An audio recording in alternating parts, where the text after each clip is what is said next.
അണ്ടത്തിലേക്ക് എത്തിച്ചേരുന്നു എന്നുള്ളത് നമ്മുടെ പുരാണത്തിൽ പറഞ്ഞിട്ടുണ്ട്. ഏതിലാ പറഞ്ഞ? രാമായണത്തിൽ. എവിടെയാ പറഞ്ഞത്? സുഖസമ്പാദത്തിലല്ല, സമ്പാദിവാക്യത്തിൽ നിശാകരമുനി സമ്പാദിയോട് പറയുന്നതാ. അപ്പോൾ ഈ ഗർഭപാത്രത്തിൽ നിന്ന് ആ കുട്ടി വളർന്ന് ആ കുട്ടിക്ക് നഖം വളരുന്നത് എപ്പോഴാണ്? വിരലുകൾ ഉണ്ടാകുന്നത് എപ്പോഴാണ്? മുടി വളരുന്നത് എപ്പോഴാണെന്ന് പറയുന്നു. പിന്നെ പറയുന്നു 6 മാസം കഴിഞ്ഞാൽ കർണങ്ങൾ ഉണ്ടാകുന്നു. എപ്പോഴേ? 6 മാസം കഴിയുമ്പോൾ. ഈ 6 മാസം കഴിയുമ്പോൾ കർണം ഉണ്ടാകുമ്പോൾ ഈ പെൺകുട്ടിയുടെ അരികിലേക്ക്, പെൺകുട്ടി എവിടെയുള്ളത്? അമ്മയുടെ വീട്ടിലേക്ക് പോകണം. എന്തിനാ അമ്മയുടെ വീട്ടിലേക്ക് പോകേണ്ടതെന്ന് അറിയോ? അമ്മയ്ക്കറിയാം എൻ്റെ മോൾക്ക് ഇപ്പോൾ 6 മാസം തികഞ്ഞു, 7 മാസം ആകാറായി, അല്ലെങ്കിൽ 7 മാസമായി. ഇനി എൻ്റെ മോൾക്ക് നല്ലതായ ഒരു അന്തരീക്ഷം ഉണ്ടാക്കി കൊടുക്കണം എന്ന് അമ്മയ്ക്കറിയാം. അത് മകന്റെ ഭാര്യയാണെങ്കിൽ ആ അമ്മ അങ്ങനെ പറയണമെന്നില്ല, ശ്രദ്ധിക്കണമെന്നില്ല. സ്വന്തം ചോരയോടുള്ള കൂറ് അവർക്ക് ഉണ്ടാകണമെന്നില്ല. അപ്പോൾ ഈ അവസരത്തിൽ വീട്ടിലുള്ള അന്തരീക്ഷം മൊത്തം മാറണം. നിങ്ങൾ അവിടെ കലഹം ഉണ്ടെങ്കിൽ ആ കലഹം കേട്ട് ആ ഗർഭപാത്രത്തിലെ കുട്ടിക്ക് ചെവി വന്നു കഴിഞ്ഞു, അവനത് കേൾക്കും. നിങ്ങൾ അവിടെ സീരിയലാണ് വെച്ചിട്ടുണ്ടെങ്കിൽ സീരിയൽ കഥയായിരിക്കും അവൻ കേൾക്കുക. ഇതേപോലെ സീരിയൽ കഥ പണ്ട് ഒരാൾ കേട്ടിട്ടുണ്ടായിരുന്നു. ആയത്? സാക്ഷാൽ ശ്രീകൃഷ്ണ ഭഗവാൻ ഈ സുഭദ്രക്ക് പറഞ്ഞു കൊടുത്തു. എന്താണ് തന്നെ? സുഭദ്രേ, ചക്രവ്യൂഹത്തിൽ കയറാനുള്ളൊരു വഴിയുണ്ട്. യുദ്ധത്തിൽ ഏറ്റവും പ്രധാനമായിട്ടൊരു മാർഗമാണ് ചക്രവ്യൂഹം. ശത്രുവിനെ അങ്ങ് മൊത്തത്തിൽ അത് വലയും. അങ്ങനെ നമ്മൾ അങ്ങനെ വളഞ്ഞു കഴിഞ്ഞാൽ അതിൽ നിന്നും രക്ഷപ്പെടാൻ, അതിലേക്ക് അല്ലെങ്കിൽ അങ്ങനെ ഒരു വ്യൂഹമുണ്ടെങ്കിൽ അതിലേക്ക് കടക്കാനുള്ളൊരു മാർഗമുണ്ട് എന്ന് പറഞ്ഞ് ആ കൃഷ്ണൻ സുഭദ്രക്ക് പറഞ്ഞു കൊടുക്കുമ്പോൾ സുഭദ്ര ഇങ്ങനെ ഉറക്കാം. ഏകദേശം 7 മാസം ഗർഭിണിയാണ് സുഭദ്ര. സുഭദ്രയുടെ വയറ്റിൽ നിന്നും അഭിമന്യു എന്ന് പറയുന്ന കുട്ടി ഇതിലെല്ലാം മൂളി കേൾക്കുന്നുണ്ട്. പെട്ടെന്ന് കൃഷ്ണന് മനസ്സിലായി ഇത് കേട്ടതല്ലാരാ? അഭിമന്യു. അഭിമന്യു ആരായിത്തീരും, എന്താവുമെന്ന് കൃഷ്ണന് കൃത്യമായി അറിയാം. കാരണം അവൻ 18 വയസ്സ് കടന്നിട്ട് ആയസില്ല. അവന് മുൻ ശാപമുണ്ട് 18 വയസ്സ് വരെ മനുഷ്യജന്മത്തിലൂടെ ജനിക്കണമെന്ന്. അപ്പോൾ അതുകൊണ്ട് തന്നെ ഇവൻ ഇത് പഠിച്ചു കഴിഞ്ഞാൽ അവന്റെ മരണവിധിയെ മാറ്റിമറിയും. അതുകൊണ്ട് കൃഷ്ണൻ പറഞ്ഞു തൽക്കാലം ഇത്ര പഠിച്ചാൽ. നമ്മൾ ശ്രദ്ധിക്കേണ്ടത്, നമ്മുടെ വീട്ടിൽ കുട്ടികൾ ഗർഭിണികളായിട്ടുണ്ടെങ്കിൽ അവർക്ക് വേണ്ടുന്ന നല്ല നല്ല വാക്കുകളെ നമ്മൾ പറയാം. മോളെ എന്ന് വിളിക്കണം, കൂട്ടത്തിലൊന്നും ചേർക്കാതെ വിളിക്കണം. മനസ്സിലായില്ലേ? അതിന്റെ കൂട്ടത്തിൽ വേറെ എന്തെങ്കിലും ചേർത്തിട്ട് വിളിക്കാറുണ്ട്, ദേഷ്യത്തോടു കൂടി ചെലവൊക്കെ എടുത്തിട്ട്. അതൊന്നും പാടില്ല. ആ വിളിയും സ്നേഹവും പരിചരണവും ആർക്കുള്ളതാ? ഗർഭപാത്രത്തിലെ കുട്ടിക്കുള്ളതാണ് എന്നുള്ള ചിന്ത വേണം നമുക്ക്.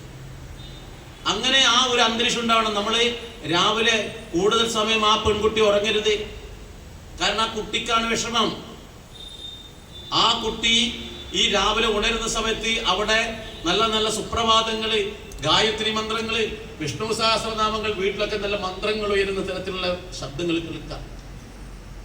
ഈ അവസരത്തിലാണ് കുറെ പലഹാരങ്ങളും മധുര പലഹാരങ്ങളൊക്കെ ആയിട്ട് ആര് വരും? ബന്ധുമിത്രാദികൾ വരും. എന്തിനാ വരുന്നത്? സീരിയലിലെ കഥ പറയാൻ അല്ല.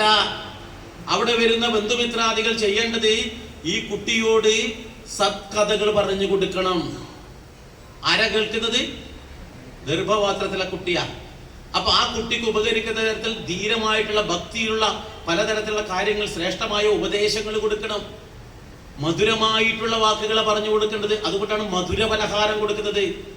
ഭൗതികമായിട്ട് പലഹാരങ്ങളും ആത്മീയമായിട്ടുള്ള ഉപദേശങ്ങളും നമ്മൾ പകർന്നു കൊടുക്കണം. ആർക്ക് കൊടുക്കണം? ഈ കുട്ടിക്ക് കൊടുക്കണം. അതിനുവേണ്ടിയാണ് നമ്മൾ വരുന്നത്. എന്നാൽ ഇന്ന് പലഹാരം കൊണ്ട് വന്നു കഴിഞ്ഞാൽ അവിടെ അടിയാ. അന്നത്തെ ദിവസം എന്തിനാ അടി വരുന്നത്? അത് വന്നത് മറ്റെന്തെങ്കിലും കാര്യം നേടാൻ വേണ്ടിയിട്ട്, ഇവരെ പറ്റിക്കാൻ വേണ്ടിയിട്ട് എന്തെങ്കിലും സാധനം മേടിച്ചു കൊടുക്കുന്നുണ്ടോ? എന്നിട്ട് അമ്മയോടും അച്ഛനോടും ആ വന്ന ആൾക്കാർ അടികൂടും. ഇതെല്ലാം കേട്ട് വളരുന്ന ഈ കുട്ടി. അതാണ് 6 മാസം കഴിഞ്ഞാൽ ആ കുട്ടിക്ക് സാരോപദേശം കൊടുക്കാൻ വേണ്ടിയിട്ട് നമ്മുടെ ആൾക്കാർ ചെയ്യുന്ന ചടങ്ങ്. ഭാരതത്തിലുള്ള സനാതന ധർമ്മത്തിന്റെ ഏറ്റവും മൂല്യമായിട്ടുള്ള കാര്യങ്ങളാ. ഇതൊന്നും ഇന്ന് ചെയ്യാത്തത് കൊണ്ടാണ് നമ്മുടെ കുട്ടികൾ ലഹരിക്കടിപ്പെട്ട് പോകുന്നത്, ക്രൂരന്മാരായി പോകുന്നത്, ക്രിമിനലുകളായി പോകുന്നത്. ആരെ വഴിക്കേണ്ടത്? കുട്ടീനെയാണോ പറയേണ്ടത്? ആരാ അതിന് ഉത്തരവാദി?